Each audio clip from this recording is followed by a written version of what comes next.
मित्रों, आज इस वीडियो में हम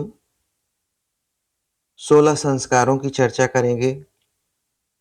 हिंदू समाज में संस्कार का अर्थ उस क्रिया से लगाया जाता है जिससे शुद्धता प्राप्त कर व्यक्ति उन्नति के पथ पर अग्रसर हो सकता है।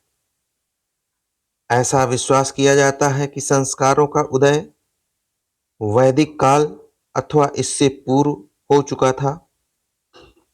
संस्कारों का शास्त्रीय विवेचन सर्वप्रथम बृहदारण्यकोपनिषद से प्राप्त होता है। जैसा कि सभी जानते हैं, संस्कार 16 होते हैं, जिसके लिए मैंने कोडिंग एक की थी। गपुसी जाननी अचूक वियुवे केशव। गपुसी जाननी अचूक वियुवे केशव। तो गपुसी ग से गर्भाधान, पुंसवन, सीमांतोनयन, जात कर्म, नामकरण, निष्क्रमण, अन्नप्राशन, चूड़ा कर्म,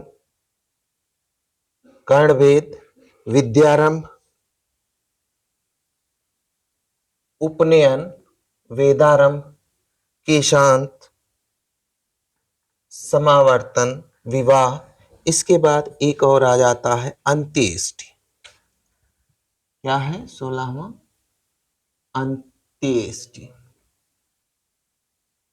तो ये हो गया 1 2 3 4 5 6 7 8 9 10 11 13 14 15 16।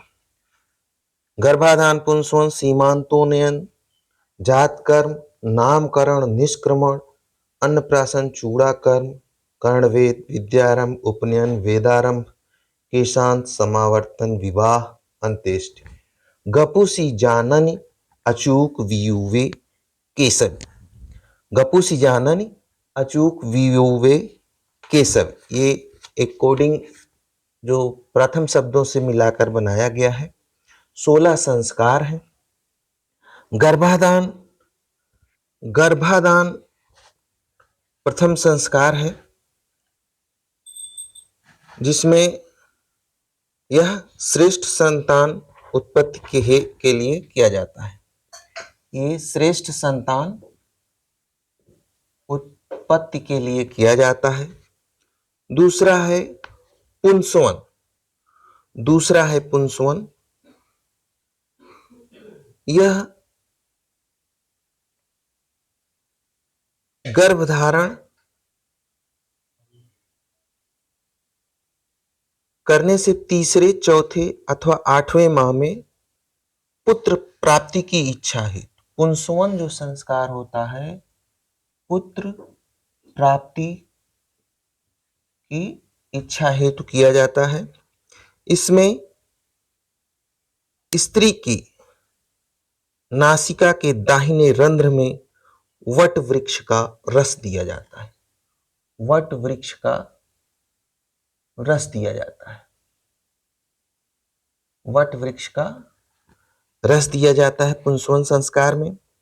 सीमांतोनयन संस्कार, ये तीसरा संस्कार है, गर्भ की रक्षा के लिए किया जाता था। अलबुरूनी ने इसका समर्थन किया।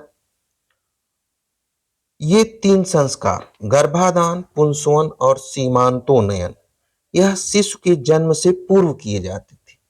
गर्भाधान, पुंसवन, सीमांतोनयन शिशु के जन्म के पूर्व किए जाते थे।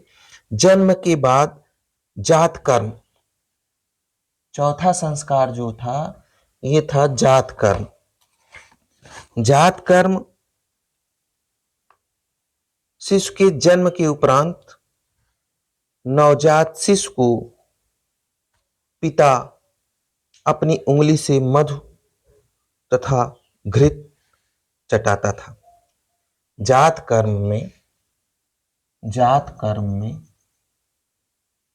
पिता अपनी उंगली से नवजात शिशु को मधु व घृत चटाता था। 5वां संस्कार है नामकरण। नामकरण, इसमें बच्चे का नाम रखा जाता था। नामकरण बच्चे का नाम रखा जाता था। यह 10वें या 12वें दिन किया जाता था। अगला है निष्क्रमण। निष्क्रमण नवजात शिशु को 12वें दिन, जिसे लोकल या देसी भाषा में निकासन भी कहते हैं, 12वें दिन किया जाता था। माता पिता द्वारा इसमें सूर्य का दर्शन, बच्चे को सूर्य का, नवजात शिशु को सूर्य का दर्शन कराया जाता था। 7वां संस्कार है अन्नप्राशन। जन्म के 6ठे मास में किया जाता था, जिसमें बच्चे को चावल, नवजात शिशु को चावल की खीर खिलाई जाती थी। अन्नप्राशन में, अन्न प्राशन, जिसमें चावल की खीर खिलाई जाती थी। चावल की खीर खिलाई जाती थी।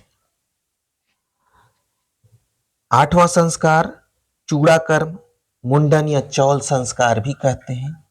इसे मुंडन, चौल या चूड़ा कर्म, चूड़ा कर्म भी कहते हैं। ये शिशु के जन्म के प्रथम वर्ष के अंत में अथवा तीसरे वर्ष की समाप्ति से पूर्व किया जाना चाहिए। परिवर्ती साहित्य में जन्म से लेकर 5 से 7 वर्ष के मध्य माना गया है। 9वां संस्कार है कर्णवेद। 9वां है कर्णवेद। कर्णवेद शिशु के जन्म के 10वें या 15वें दिन कर्णवेद कराया जाता था। 10वां है विद्यारंभ, जिसमें जन्म के 5वें वर्ष संपन्न किया जाता था, जिसमें बच्चे को अक्षरों का ज्ञान कराया जाता था। अक्षरारंभ संस्कार भी कहते हैं। विद्यारंभ को अक्षरारंभ भी कहते हैं। अक्षरारंभ भी कहते हैं, जिसमें शिशु को अक्षरों का ज्ञान कराया जाता था। इस दिन गुरु बालक को गायत्री मंत्र उच्चारण के साथ शिक्षा देना प्रारंभ कर देता था। विद्यारंभ में गुरु गायत्री मंत्र के साथ शिक्षा देना प्रारंभ करता था। 11वां है उपनयन संस्कार। 11वां है उपनयन। उपनयन संस्कार जन्म के 8वें वर्ष में, ब्राह्मण के लिए 8वें वर्ष, क्षत्रिय के लिए 11वें वर्ष और वैश्य के लिए 12वें वर्ष। ये क्वेश्चन आ भी चुका है। ब्राह्मण के लिए 8, क्षत्रिय के लिए 11 और वैश्य के लिए 12 वर्ष। 12 वर्ष में किया जाता था। उपनयन संस्कार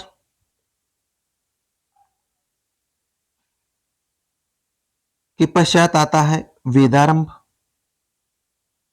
प्राचीन काल में उपनयन संस्कार के समय वेदाध्ययन स्वतः ही आरंभ हो जाता था। वेदारंभ। फिर आता है केशांत अथवा गौदान।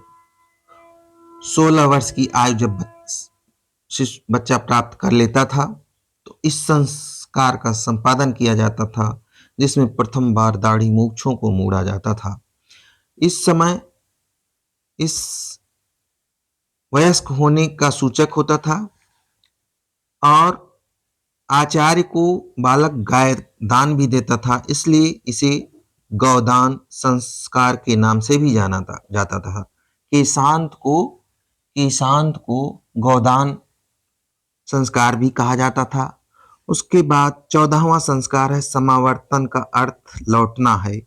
जब बालक छात्र विद्या अध्ययन पूर्ण कर गुरुकुल से अपने घर को वापस लौटता था, तो समावर्तन संस्कार किया जाता था। समावर्तन संस्कार किया जाता था। यह भी क्वेश्चन एक बार आ चुका है कि गृहस्थ में वापसी किस संस्कार से होती थी, तो यह समावर्तन संस्कार है। अगला है विवाह संस्कार, 15वां विवाह संस्कार है। 16वां एवं अंतिम संस्कार अंत्येष्टि का संस्कार है। इस तरह हम देखते हैं जो 16 संस्कार हैं क्रम रूप में गर्भाधान, पुंसवन, सीमांतोन्नयन, जात कर्म, नामकरण, निष्क्रमण, अन्नप्राशन, कर्णवेद, विद्यारंभ, वेदारंभ, ईशान, समावर्तन, विवाह, ये हमारे 16 संस्कार हैं। गपुसी जाननी अचूक वियुवे केसवी अंत्येष्टि। गपुसी जाननी अचूक वियुवे केसवी अंत्येष्टि।